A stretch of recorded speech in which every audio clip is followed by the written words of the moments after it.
Hello everyone, welcome back to the series of video lecture on English for Skill Enhancement. I am Arif Ahammed. I teach English at the Department of SNH, MLR Institute of Technology. Today we are going to talk about we are going to discuss about the text which is prescribed in our Unit 4, Art and Literature. And it's a very interesting text. It's about art and literature, right? So let's see first what are the different parts of today's lecture. What are the aspects that I'm going to cover in today's lecture? The first thing is we'll have a brief introduction about the author, some basic information about the author of the text, and then the central idea of the text. Like I will be talking about what is the main argument of the text, what the text is about basically, and then we will be having section-wise summary. Like the text is divided into multiple sections, and we'll be talking about summary of each of those sections. Fine. So let's come to the first point first. That is about the author. See, so who is the author? You know, APJ Abdul Kalam, the 11th president of India. You all know. He is the author. Actually, he wrote this particular text called Art and Literature. Fine. Art and Literature. Now, he was also known as Missile Man of India. As you know, he played a very crucial role in like improving the missile technologies when it comes to India's defense sector. And then he was also a very popular president, especially among children. He was very popular. Okay, he was popularly known as a People's President also because of his popularity. And then he was awarded Padma Bhushan and Bharat Ratna award. Okay, these are two highest civilian awards, right? So he received both of them. So this is the basic information about the author. You all have heard about him. So these are some particular information about him. Fine. Now let's see what is the central idea of the text that is prescribed in our Unit 4, Art and Literature. So what the author has actually done in that particular text, the author has discussed how art and literature help any civilization to survive through sustained growth and ability to change. So he is basically talking about, the entire text is about art and literature, the importance of art and literature, how they play a very crucial role in ensuring sustained growth of a civilization, and also the ability to change, how it actually, the art and literature in multiple forms. There are different kind of art forms, there are different kind of, literature also. So through all those things, how a civilization actually get the power or get the ability to accept change and move ahead. Fine. So that is the central idea of the text. Now each of the section of the text is actually providing supporting argument in support of this central idea. So let's see the first section. Art helps life to survive. The first section, in the first section, the author is actually speaking about how art helps life to survive. Now he was talking about only civilization with the capability to foresee future and adapt to changes have survived. So he has, put emphasis on the fact that for any civilization to survive, it's very important to foresee future, to anticipate what is coming in future, what is going to come in future, and the ability to adapt to changes. These two are very important qualities for any civilization to survive. Okay, the capabilities are created, and how, from where these things comes, these capabilities comes, they are created by art forms like literature, poetry, etc., produced by great minds. So you can see, if you see a great civilization, you will always find there are multiple number of great thinkers, great writers, great philosophers, right? And what they did, they produce, very knowledgeable literature, poetry, many different kind of art forms. And through all these things, what they did actually, they created the ability to foresee future and to adopt to changes, to accept changes and to adopt to changes. Okay, so if you see Indian civilization also, the author has said in the same section that Indian civilization too has survived and thrived because of its ability to absorb the changes of cultural impact through epics and classics like Mahabharata, Tirukkural, Kavirvani, Narayanam. Now all these are very classical literature, right? And through all these kind of literature or art forms, what happens, Indian civilization also got the capability, got the skill to what? To survive and thrive the impact of multicultural culturalism. As you all know, Indian society is known for its diversity, right? There is a famous phrase called unity in diversity. Now, what do you think? What made us stand together among all these diversities? Because of these classical literature or art forms, because of the great thinkers, they actually prepared us to accept this diversity and to find out positivity among this diversity, right? So that is the content of the first section. In the second section, let's see what the author is talking about. The author is talking about books, our eternal companion. So here he is saying why books are our eternal companion. Now he is saying books as eternal companion because the knowledge that we get from book are actually something that stays with us forever, right? If we are truly reading a book and we are deriving knowledge out of that book, that knowledge is not going to go away. When we are talking about physical friend, today I might be friend with you, tomorrow we might not be friend any longer. But when it comes to a book, because we receive knowledge from that particular book, that book stays with us forever. That's why it's called eternal companion. Fine.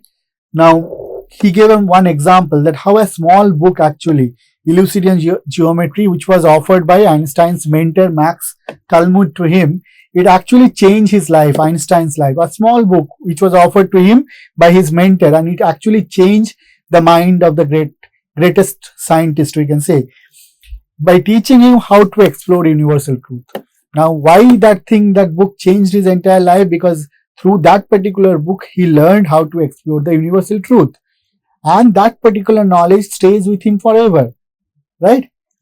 In the next section, the author is talking about his personal favorite. He is talking about the books that that are favorite to him. First, he said his first favorite was Light from Many Lamps. It was actually edited by L.E. Watson.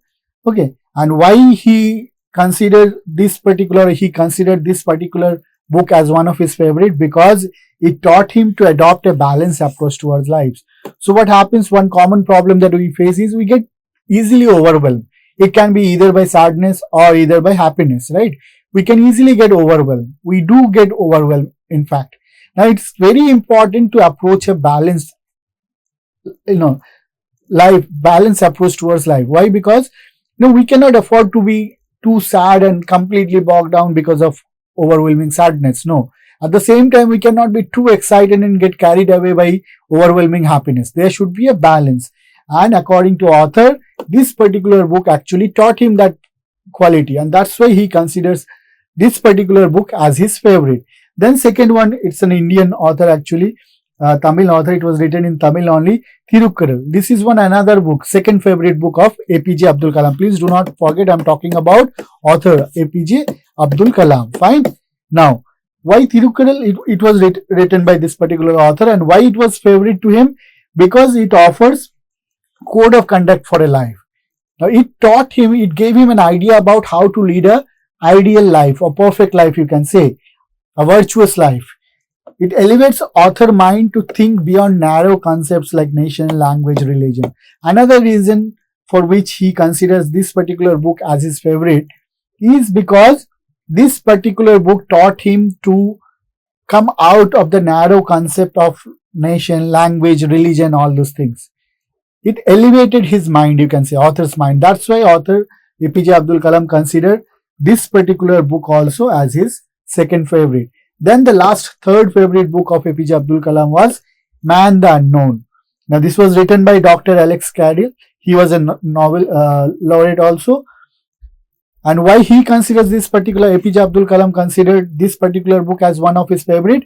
Because it taught him that human body is not a mechanical system. This book actually helped him to understand or to realize the fact that we cannot treat a human body just as a mechanical system. Rather, it is what?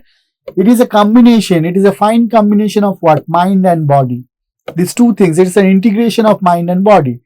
So it's a very important fact. In order to lead a healthy life, physically as well as mentally, it's very important that it is very important for us to understand, to realize that we are not a mechanical, thing. Human body is not a mechanical thing. It is rather a fine mixture of mind and body, right? That particular fact he realized by reading this particular book, Man the Unknown, APJ Abdul Kalam. That's why APJ Abdul Kalam considered this also, Man the Unknown, as one of his third favorite books. Fine. I hope it's clear. Now let's see next section. The author is talking about it's a small section, and in this section the author is talking about the importance of authors. Why authors are important for us. Now, why do you think authors are important? Can you just forget about the text? Do you have the time to think why authors are important? Have you ever read any book and then have you ever considered why that book was important? Right? So you might have read many books which you felt as very important or very influential, right? So because of those influence, because of this importance, only authors are important, because those books written by authors, they play a very important role. It can be any kind of role. It can prepare, for example, if you take the example of French Revolution, do you think French Revolution happened all of a sudden? No. Before that, there are thinkers, there are writers, there are philosophers who were actually speaking against discrimination, against oppression, who were writing against oppression, against all sort of exploitation. By reading those things, by listening to those speeches only, people got actually motivated. They became prepared for a revolution.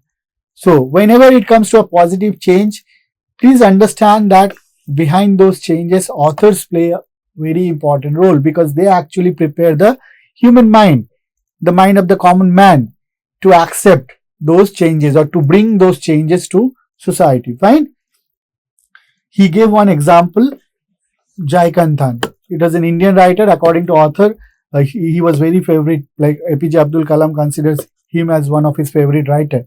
Now why? Because he proclaimed clearly that literature is all about celebrating life and talking about life.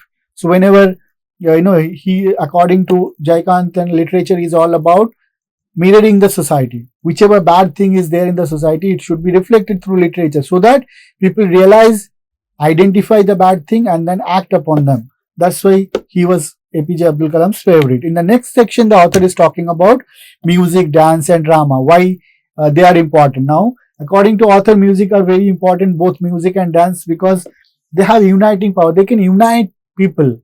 You see, that's why you will find when it comes to a singer, let's say for example, he will have fan worldwide. People will go crazy, and not only from a particular country but from across the globe, right? Now that's why it is being said that music has a very unique power of uniting. It helps in enriching and propagating cultural tradition. When music, take the case of, for example, Indian classical music, what happens? Classical music actually, if you see the practice of classical music in foreign land, what they do actually, they do not just merely work as a mode of entertainment, rather they start propagating the cultural tradition.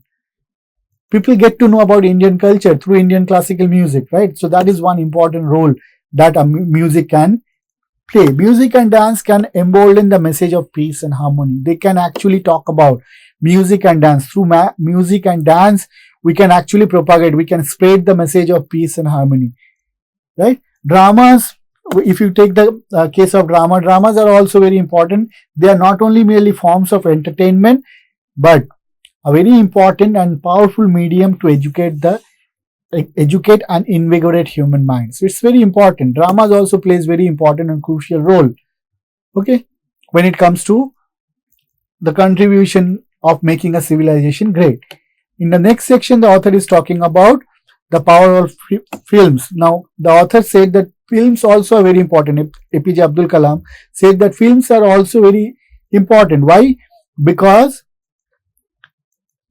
of their visual appeals, because of their expression performed by the artist, performed by the actors, because the audience can directly see what is happening in front of them, right? It gets one extra appeal, that is visual appeal. When we read, we just think, we imagine what is happening in the plot, in the story. But when we watch a movie, we get to see what is happening in front of our eyes, right? Now that's why films are considered as very strong medium, and they can play a very important role in bringing change in the society. Fine. In the next section, the author is talking about art elevates the spirits. So in this section, APJ Abdul Kalam is saying art can make mundane things look beautiful. Now, how do you think art elevates spirits? Because if through art we can start finding the beauty in even very pretty things, very mundane things. And that's why the moment we start doing that, the moment we start finding positive things in everywhere, the moment we start finding beautiful things in every object, what happens? Our minds get spirited, right? Our minds get elevated. We become more cheerful, more active, more creative. It reflects society. Art also plays important role because, or it elevates the spirit because it tells us about the society, how a society is. The quality of it depends. Now, how the quality will be, or how, the quality of that particular art forms will depend on the quality of the society too. There is related to each other. It depends on, they are dependent on each other. If art form is good, society would become good. If society is good, the art form produced also would be of good quality, right? So that is one important thing. In the next segment, the author is talking about prosperity and art. How prosperity of a civilization or of a country and art are related. They are very importantly related to each other. It is a concluding section, and the author is saying that the prosperity of a nation depends on the creativity of its artists and writers. Now, creativity of the artist and writer means art forms, right? It can be literature, it can be any other art forms. So they are very importantly related, reciprocally related, you can say. If take any country, if the art forms of the country is good, obviously the nation also would be considered, would be respected, would be valued, will be valued by all other nations, right? Art makes us to celebrate the innate beauty of life. Now, art also makes a nation prosperous because it helps us to teach how to celebrate the beauty of life. Now, the moment a nation starts celebrating its life, obviously the nation would become more prosperous, right? If Indian has to prosper, then lastly the author, at the very last fag end of the text, the author is saying that if India has to prosper, the students of art and literature have to play a major role. So this is one very important statement. It's not only about doctors and engineers. It's not only about other professionals, IT professionals. Literature, students of literature also can play a very important role. In fact, they have to play a very important role if India has to prosper. Now, let's say if there are many good doctors and engineers, what will happen? The society, the nation might prosper in terms of infrastructure. But what about the moral values? What about the celebration of beauty, the celebration of life?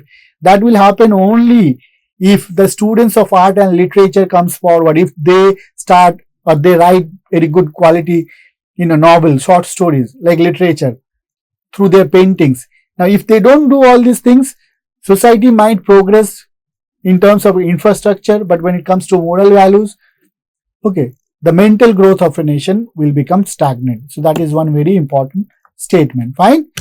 I hope it's clear. So what did we learn today in this lecture? First, we got to know about author APJ Kalam, his basic information about him, and then we got to know about how art and literature plays a very crucial role in shaping individuals and nations. So why art and literature is important for any civilization to sustain and to survive, to grow also. Right? I hope you understood. Thank you everyone for being with me.